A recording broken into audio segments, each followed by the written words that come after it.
By now, we know all about the Jimmy Butler situation, or at least all that we need to really know about the Jimmy Butler situation. We don't know the minutiae, all the details, but we know it ended ugly. Pat Riley started making him fly with the team, be with the team, and if he didn't, he was going to fine him. He fined him, he sat him, he suspended him. Jimmy said, I ain't playing with these guys anymore. They sent him to the Golden State Warriors. The Golden State Warriors look better than ever, at least this season. The Heat are mired in a 7-game losing streak and cannot score in the fourth quarter or get really any clutch baskets, which was kind of Jimmy's role. Jimmy has said this before. He's found his joy over in Golden State, and we're trying to figure it all out. So imagine a girl telling you, I need to find my joy. And then when she leaves you, she gets with a hotter guy. Yeah, and then all of it, they're really happy. And she's sitting there, I found my joy. This is really great. I'm like, she really meant that. Like, oh, wait a minute. And then it starts questioning, like, wait, am I joyless? So people are weighing in, including one Antoine Walker, who, of course, played with the Miami Heat, won a championship back in 2006. He was recently on the Run It Back podcast. He said Riley is a disciplinarian and likes things going his way. In fact, Antoine Walker went on to say, I didn't like the Jimmy situation because you shouldn't have to start fining guys for their money. So Antoine doesn't like the fact that he messed with Jimmy's pocketbooks. Oh, I mean, Antoine and money, He says, I think if you want to part ways and move on from him, there's ways you can do that. But to take his money and put him in a bad light, that's tough. Take my money. He went on to say, Dwayne Wade, Shaquille O'Neal, and himself, all players who had been part of the championship team and how they were treated by Pat Riley. And this is his words. One thing about Pat, if you notice the trend, when he's kind of done with you, he does it publicly. That is a little nasty. I'm not going to lie. Nasty work. This is even dating back to Dwayne Wade, Shaq, Jimmy, myself. It never stayed in-house. The Heat are very good about keeping things in-house, but that is true. When they're ready for the quote-unquote divorce, or when they're done with you, they put it out there in the streets.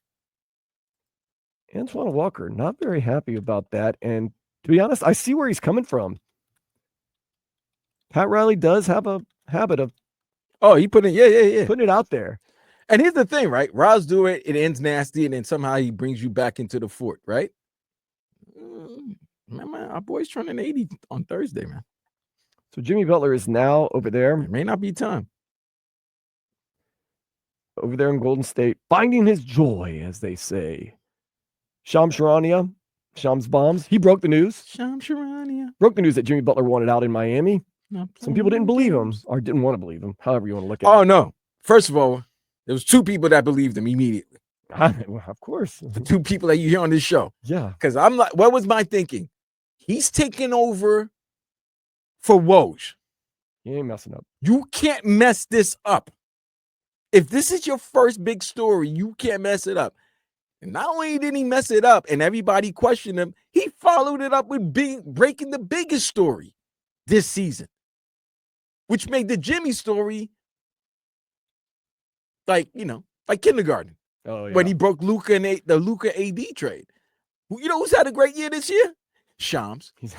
He's having a first all NBA. He's having an all rookie. He's having an all NBA, like first team all NBA, defensive player of the year. He's sweeping all the awards. Bringing the awards in for the media. He's sweeping them. Shams, baby. Part of the reason he got the job is he's tight with Pat McAfee, and we know ESPN wants to be. No, but that was the thing, though, Dan. Who's in it? It was. I felt like McAfee was taking a shot at Woj. Yeah, he and Woj had a little something. They did have something. Okay, I didn't. Yeah. So they have a little uneasiness with each other. So he got his op. Give a little push for saying, "Hey, why don't we have Shams on?" He was getting the op and didn't realize Shams eventually. Oh, all right, cool. And we'll just sign Shams. Now he has to go to every show.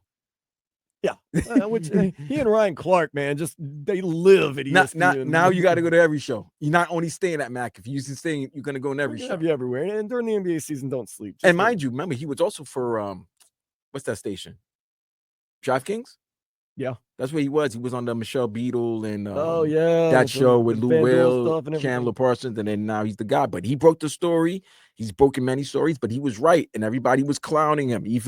Which is why I knew he was right. When the agent is calling you out for a story, and you're basically the source of the story. Yeah. Yeah. So Shams, it's obvious. I mean, you can see Jimmy play, and we all here in Miami watched some Golden State Warriors games. It was on national TV last night just to kind of check in and see, because number one, they are fun to watch because you got Steph Curry. They've always been fun. Draymond acting a fool, and Jimmy now out there. And you can visibly see that Jimmy is happy. Now, once again, that comes with the caveat he has an expiration date. It's not always going to be smiles, puppy dogs, rainbows, and lollipops with Jimmy Butler. He's smiling now. 2 years from now, when that contract is up, it's probably going to get a little sour. Nonetheless, it's visible that he's very happy. And Shams even made mention of him on the Pat McAfee show, saying, I think you're seeing how that looks on the floor. You're seeing these guys smiling. You're seeing them laughing. You're seeing them really come together as a group, and it's translated on the court. What word did Jimmy use when he was trying to get out of Miami? He used the word joy. I think his joy is back in Golden State. I think he lost his joy in Miami, but the only people who's joyful in Golden State are 3 people. Steve Kerr, Steph Curry, Draymond Green. You know why? They don't have any young people they got to rely on. That was the problem. You're talking about 2 players who've been in the deep playoff runs, title runs. They're over the course of their career, and they see the writing on the wall that they don't have much time. So when you get a guy like Jimmy who understands the importance of trying to win, getting to the playoff and winning, because you don't know how much longer you have left in this. And that's the joy that they have. They have another guy who understands the process, who understands the trials and tribulations you're going to go through in this journey for the playoffs, in this NBA postseason, trying to make it an NBA final. And you know Jimmy wants to win the title. And trust me, Steph wants to get 5 so that he can be above LeBron. And then you really have to start putting his name in the GOAT conversation. So I can understand that. They are primed to make a postseason run. You've got Steph, the greatest shooter of all time. Congratulations on your 4,000th regular season 3. You've got Draymond Green, one of the great defenders and agitators in the game. You've got Steve Kerr, one of the greatest coaches. You've got a weathered staff. And now you've got Jimmy Butler, who could activate playoff Jimmy and just fill in all the gaps they need at the Golden State Warriors. And we here in Miami are desperate souls for a win. That was the worst thing I've ever heard in my life, bro. We desperate for a win. Yeesh. Yeesh. Heat Cult also puts out, Pat Riley put it in the streets with Stan Van Gundy. Remember? You need to step aside for your family, for your medical help. Nah, I have a championship team. I'm going to try to win in 06. Pat does that, man. Even though he got me to the Eastern Conference Finals in 05. Pat does and that, I literally man. would have won if maybe Dwayne Wade wasn't hurt and had to miss game 6 in Detroit. Yeah, I remember that. Yeah, when Pat's done with you, Pat's done with you. You're out the house. You're in the streets. That's cool. And he'll do it to you. But guess what, bro? The times you've had beef with your superstar player after they left, in however, what shape, way, or form, it hasn't looked good for you. No. It's not looking so great right now. It hasn't looked good for you. LeBron's gone to how many finals? Like 5? Yeah, I've lost count of Yeah, after he left the Heat, he went to like what, 5 finals? 2? Good, all of them. Okay, Jimmy's now helping a team. They're like 15-2 ever since he joined the team, and really 14 and maybe 15 and 1. Lost one game that he was active in. You're right. He didn't just play that game. Right. One of the losses he didn't play. Right, but he was on the roster. Oh, it's Jimmy not wanting to play. No. So I simulate the next 15 games. Just desperate souls for a win. Yeah, but you remember in our standard, it may not be good enough to win anymore. You ever played video games and then and then you're like, you know what? Let me get to the postseason, man. Just simulate all the games. Let me get to the postseason. A successful season now is winning 2 play-in games and then getting into a 4-game series against the Cavaliers. So then now, simulate the game. 4-game series against the, and I use the term 4-game series. Not best of 4. A 4-game series with the Cavaliers, Vlad. That's a successful season right now.